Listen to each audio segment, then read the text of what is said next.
through the end of October. Also want to talk to you about the fact that we are international. So we're in 41 countries today, and we will continue to add countries over time. We also bill in multiple currencies. So we're in 11 different currencies today. And in terms of all of the billing content that we have, we're localized into 18 languages.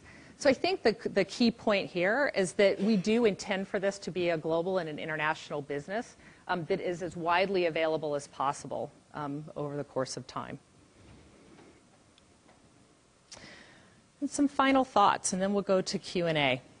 So I did mention at the very beginning, it's important to understand that the CPU or the compute charge is charged when an instance is deployed, whether that instance is being utilized or not. So we do tell people it's super important that if you're not using the service, go ahead and delete it, and just to make sure that you're really managing your compute time well. You need to think about the purchasing models. We do have straight pay-as-you-go. We also have subscription. It really comes down to your comfort relative to the predictability of what it is that you're going to need. And there's just trade-off there. And it's important that we give customers the choice to be able to make the best decision for them.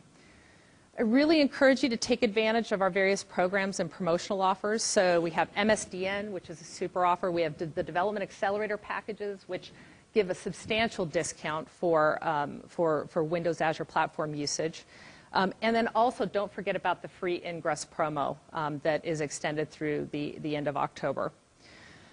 Also, I want to point you out to a total cost of ownership tool that we have out on the Windows Azure marketing site. This is a tool that actually allows you to put in application parameters. You can start with what you know, so how you might go about deploying a traditional application on-premise. And it helps you step through how to convert the resources that you would normally use on-premise in terms of what you might need from a Windows Azure Platform perspective. So in terms of being able to make the business case to deploy something onto the Windows Azure Platform, this tool can really help you do that. It can also begin to help you understand what some of the considerations are. And so with that, I'll go ahead and turn it over to Q&A. Yep. Let's see if I'll go ahead and repeat questions so that we don't make everybody have to go to the center of the room. Yeah, come on up, Dimitri. Yeah. Yeah. Hi.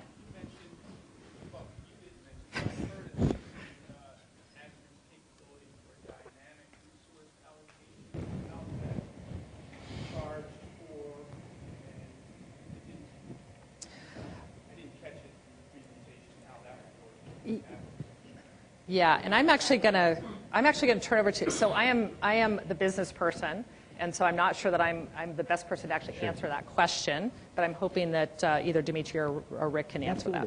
So you're talking about the dynamic resource allocation, right? So from a cost perspective. So basically what happens is because of the elasticity, you can spin instances up and instances down. As you saw from some of the graphs that Diane presented, for example, let's say you're an Amazon.com, and you know you're going to spike in the fourth quarter because of the holiday season and all the other good stuff that's going on. You're going to provision additional instances. So you may go from, say, 5 to 20 instances, right?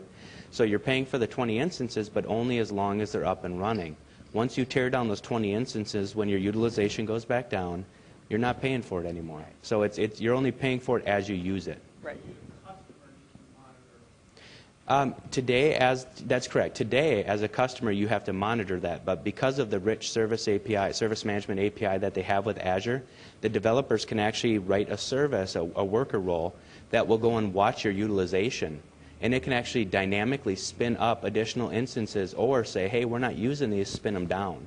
So you can be proactive, or you can use traditional like trending models and historical data to try and predict your utilization needs. So then when you think about the purchase considerations, what you would look for is you'd say, okay, what is my steady state requirement?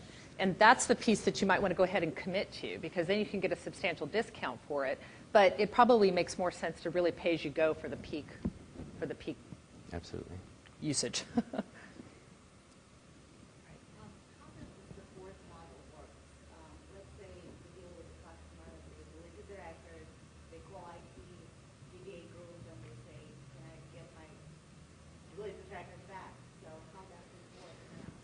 So the question is, how does support work? So if you have an internal customer, I'm assuming that they accidentally deleted a record and they want to know what you can do to restore it.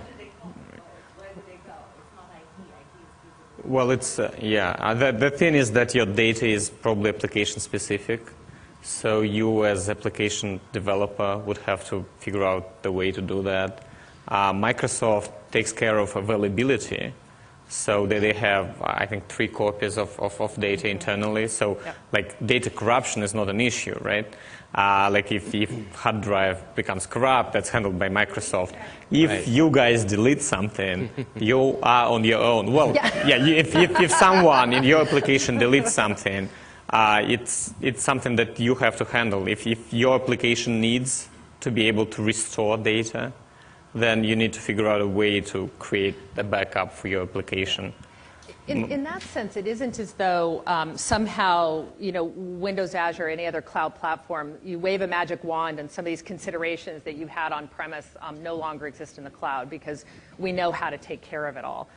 It really is a different deployment model, but you have to still take into account some of the same considerations. Right. Now, if I had to say, over the course of time, will we offer snapshotting and things of that nature? I think that's quite likely that we'll offer those services so that it makes it easier for you to figure out how you would solve those problems. I have to do my own backups. Yep. Traditional way. Correct.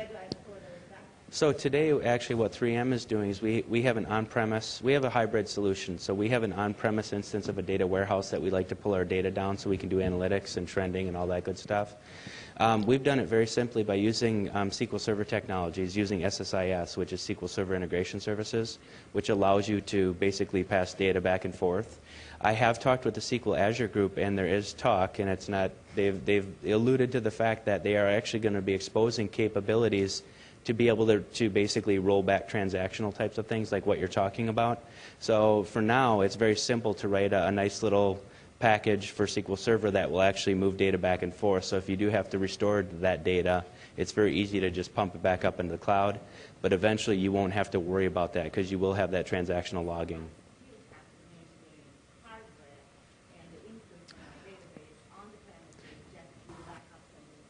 Not necessarily. No. You can still choose to create another backup and still store it on the cloud platform. Correct. You can still copy data. There's nothing to prevent you from doing that. I'm sorry?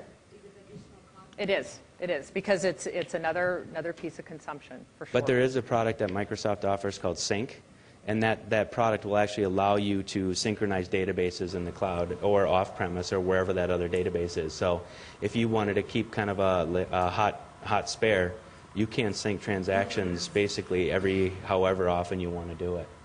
So that capability is available today. Go ahead, right here.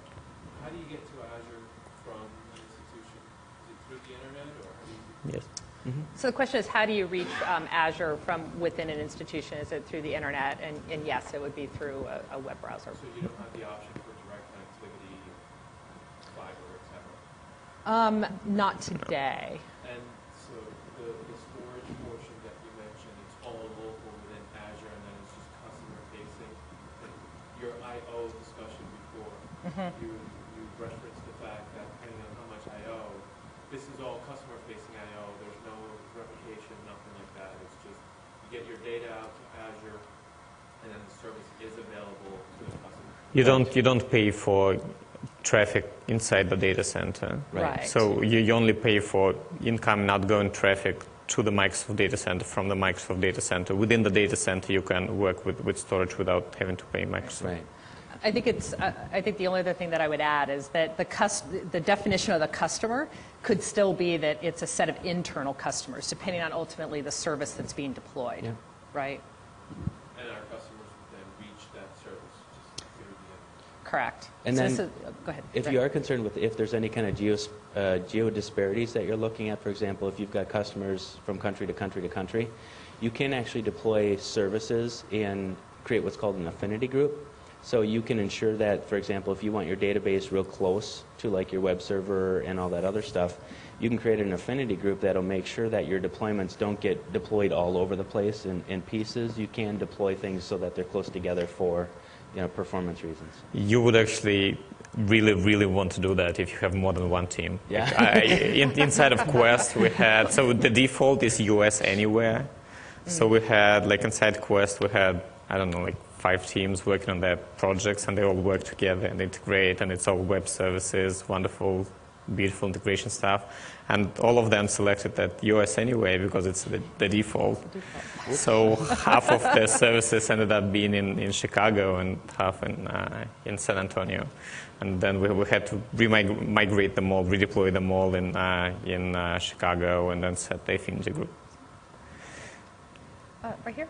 How do you handle service monitoring? Do you integrate with what you may have in operations, or do you handle it on your own? Or how do you, when your system needs to be scaled out, are those things that recommendations that you guys would do, or something that we as customers have to handle? So the question is about service monitoring and ultimately, be able to respond to what the monitoring tells you. So yeah. So today you have to implement that yourself, and like Rick mentioned, you would probably do that with your own extra service if you want to manage that scale up, scale down capability. So we have one of the services running in Quest on Demand in Azure is taking the performance counters from all other instances, taking the queue sizes of the messages and figuring out whether we need more or less compute power. So that's one aspect, monitoring for scale up, scale down. And there are APIs, as Rick mentioned, to get all like queue sizes, performance counters, your own custom counters, and so on. And the second aspect is just availability monitoring, just for your support and making sure that everything is up and running. And again, today you would have to do custom development for that. Again, Azure exposes all the information. There's programmatic access, there's PowerShell access. So we basically created a MO management pack and operations management pack for our IT to do the monitoring, get alerts, and so on. Yeah, we were using SCOM for that. We had to develop our management pack. I think at the keynote on Monday, they demoed management pack that's coming down the road from Microsoft. It's not available yet, so we developed one of our own. But again, the programmatic access is there, so it's not that hard to do. No, it's very, very easy. Yeah, and I think you'll see us invest in making that easier and easier over time. That's a question. Yep, right back here. Can an organization put TFS in the cloud? Well, there would be some, you could store your TFS database in the cloud, but at TFS as a server, you wouldn't be able to do that because, at least not today. There's probably somewhere on somebody's roadmap, they probably want everything in the cloud, right? But today what happens is you can do some custom things on your cloud instance. The challenge is you don't have a snapshot of any additional pieces that you put on that server. So the only thing that it makes a snapshot of is the package that you've deployed. So if that server goes down and the automatically comes back up behind the scenes, as it will, that new VM will come up, but it doesn't have any knowledge of what was installed on it. So it won't come back up with TFS installed on it.